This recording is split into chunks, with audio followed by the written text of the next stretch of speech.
झूठ की सजा। एक बार एक औरत किसी आदमी से झगड़ती हुई आई और रोकर बादशाह से कहने लगी कि इस आदमी ने मेरा सारा जेवर छीन लिया। बादशाह ने इस केस की जांच बीरबल के सुपुर्द कर दी। बीरबल ने दोनों को अपने पास बुलाकर बात की। पहले उस औरत से पूछा, क्या शिकायत है तुम्हारी? जी, इस आदमी ने मुझे पकड़ा, मारा और सारा जेवर छीन लिया। इस आदमी ने? जी। बीरबल ने व्यंग्यपूर्वक उस आदमी को देखा। फिर उस आदमी से पूछा, तुमने इस औरत के जेवर छीने है? नहीं सरकार, यह झूठ बोल रही है, मैंने इसके जेवर नहीं छीने हैं। तुमने नहीं छीन?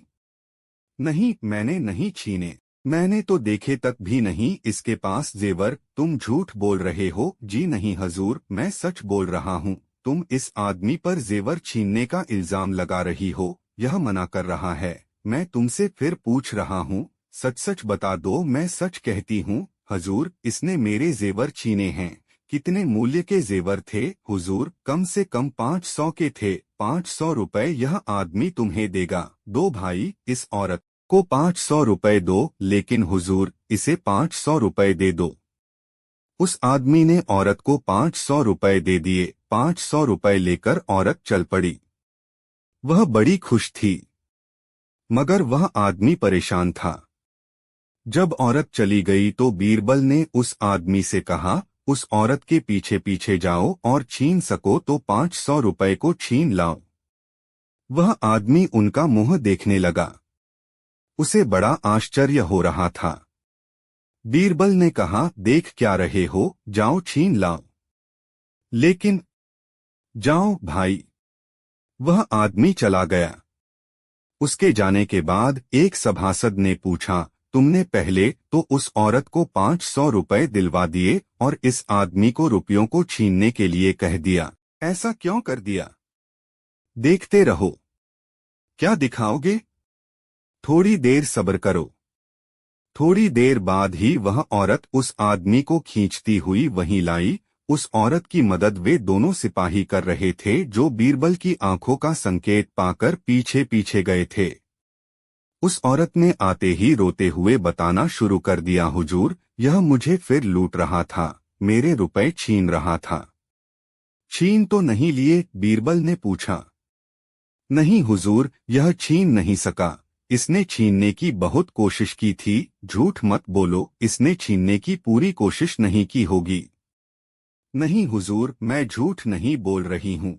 इसने छीनने की पूरी कोशिश की थी, लेकिन मैंने छिनवाए नहीं। हुजूर, सिपाहियों ने तुम्हारी मदद की थी, ये बाद में पहुंचे थे। मैं इसे पकड़कर खींच रही थी, यहाँ नहीं रहा था। सिपाही न पहुंचते तो भाग जाता। अब मैं इसे पकड़वा लाई हूँ। इसे सजा दीजिए। साहब, सजा तो जरूर देंगे, लेकिन इसे नहीं तो सजा तुम्हें मिलेगी। जी जी, हाँ, सजा तुम्हें मिलेगी, क्योंकि तुम एक दुष्ट औरत हो। तुम्हारे जेवर नहीं छीने गए हैं, तुम सरासर झूठ बोल रही हो। इस झूठ की तुम्हें सजा मिलेगी, और इसकी सजा यह होगी कि पहले उस आदमी के वे 500 रुपए दे दो और उसके बाद तुम पर जुर्माना किया जाएगा। कोड़ों की सजा भी हो सकती है हुजूर। वह रो पड़ी और बीरबल के चरणों में गिर गई। मुझे माफ कर दीजिए हुजूर।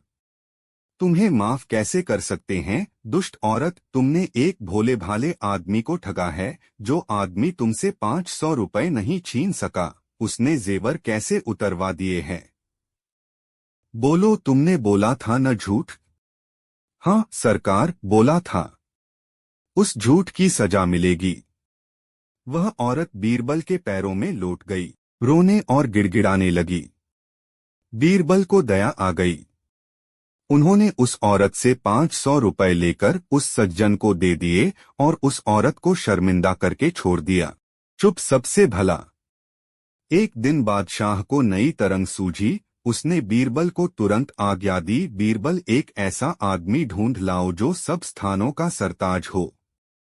बीरबल भला किसी बात से कब हताश होने वाला था। उसने झट उत्तर दिया, पृथ्वीनाथ, शीघ्रतिशीघ्र ढूंढकर हाजिर करूंगा, परंतु इस काम में 10,000 मुहरों की आवश्यकता है। बादशाह की आज्ञा से बीरबल को तत्काल 10,000 मोहरों की थैली दे दी गई। बीरबल मोहरों को लेकर अपने घर चला गया। थैली घर पर रखकर खुद 100 स्थानों के एक स्याने की फिराक में शहर की गलियां छानने लगा। मिसाल मशहूर है, जिन खोजा तिन पाइयां गहरे पानी पैठ, देहात में उसे एक अहीर मिला, उसको देहाती चतुर दिखा। बीरबल ने उसे अपने पास बुलाकर उसके कान में समझाया, देखो, यदि तुम मेरे कहने के अनुसार करोगे तो मैं तुम्हें 100 मोहरें इनाम दूंगा। भला वह काहे को मना करता, बेचारे ने इतनी बड़ी रकम आज तक नहीं देखी थी। उसको उसने अनुकूल समझकर बीरबल बोला, देखो, मेरे साथ तुम्हें बादशाह के पास चलना होगा।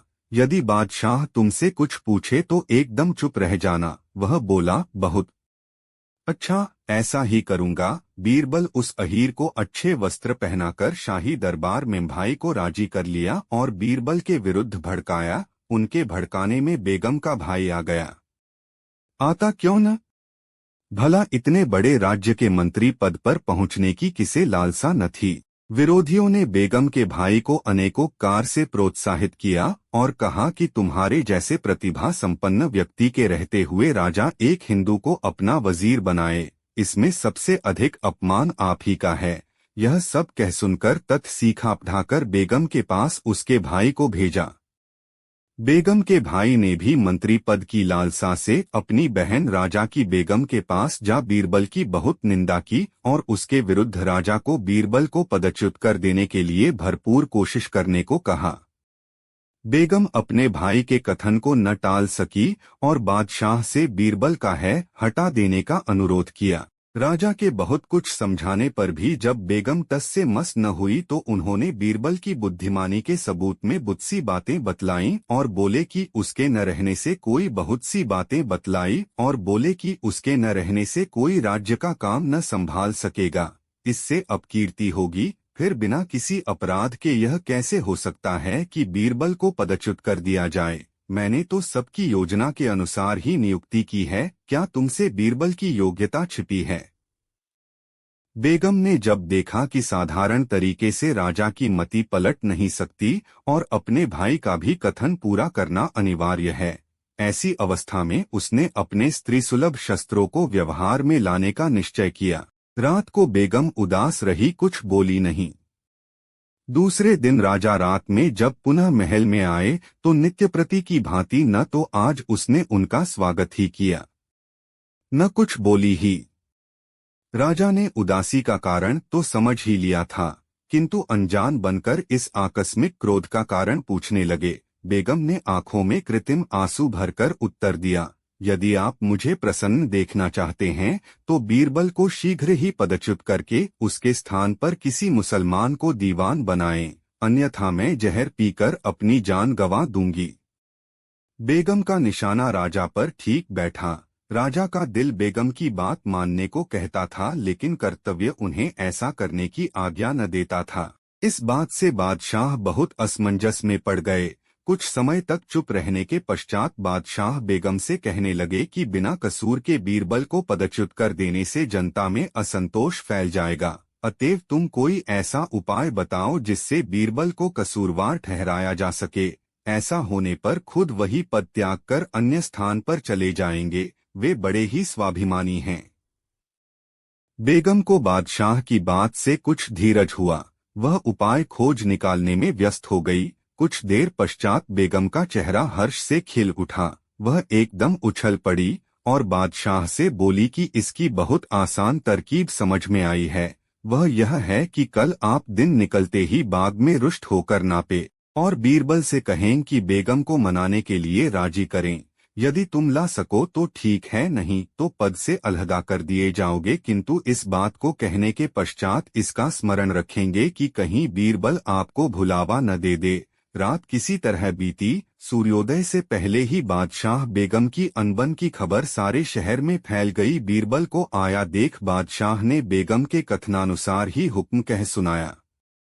बीरबल ने भी अपने बाल धूप में नहीं सुखाए थे, वे सब चाल समझ गए। तुरंत ही अपने एक दूत से आवश्यक बातें बतलाकर जनान खाने में पहुंच गए। बेगम के पास गए और आदर से कुशल समाचार पूछने के बाद बेगम को इधर उधर की बातों में उलझा लिया।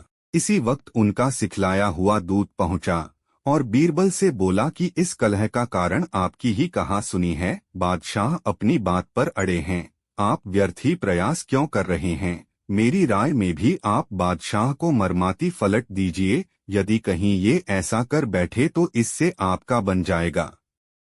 बेगम ने दूत को बीरबल के साथ जो बातें हुई उनको बड़े ध्यान से सुना। उस आदमी के चले जाने पर बीरबल से उस आदमी का आशय पूछा। बोरबल ने अफसर हाथ आया देख कहा कि यह आदमी बादशाह के यहाँ से आया था और संदेश लाया था कि बादशाह आपसे इसलिए नाराज हैं कि आप समय समय पर अप्रिय कार्य करने को कहती हैं और बिना किसी कारण ही रूठ जाती है।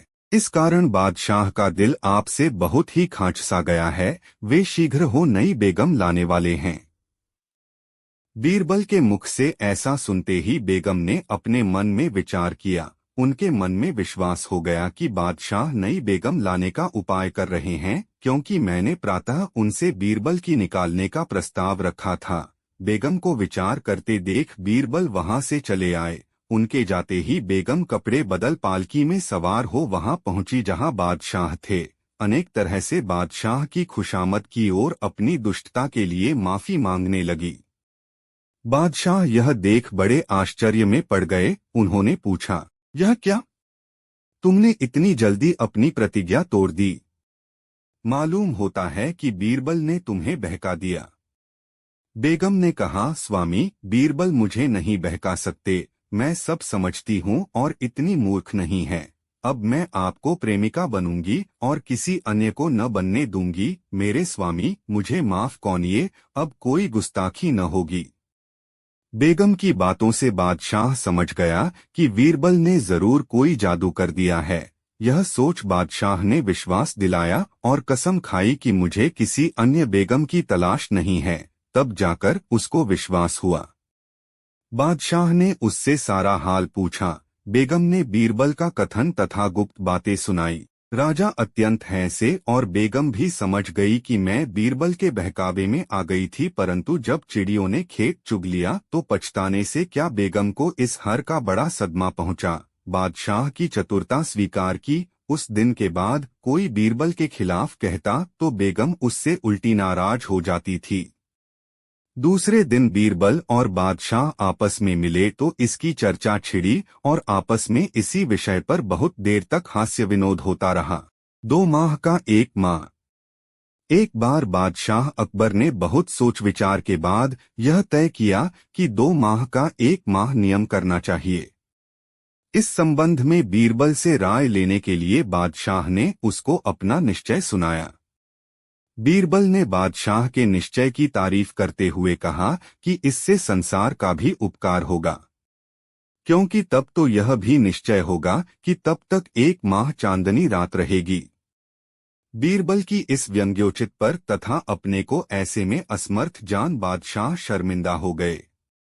अपनी अमलदारी में चाहे बादशाह 2 माह का 1 माह भले ही मान ले, पर 1 माह चांदनी रखनी उनकी शक्ति के परे की बात थी। यहाँ वहाँ एक दिन बादशाह ने फरमाइश की कि उन्हें 4 बतलाओ।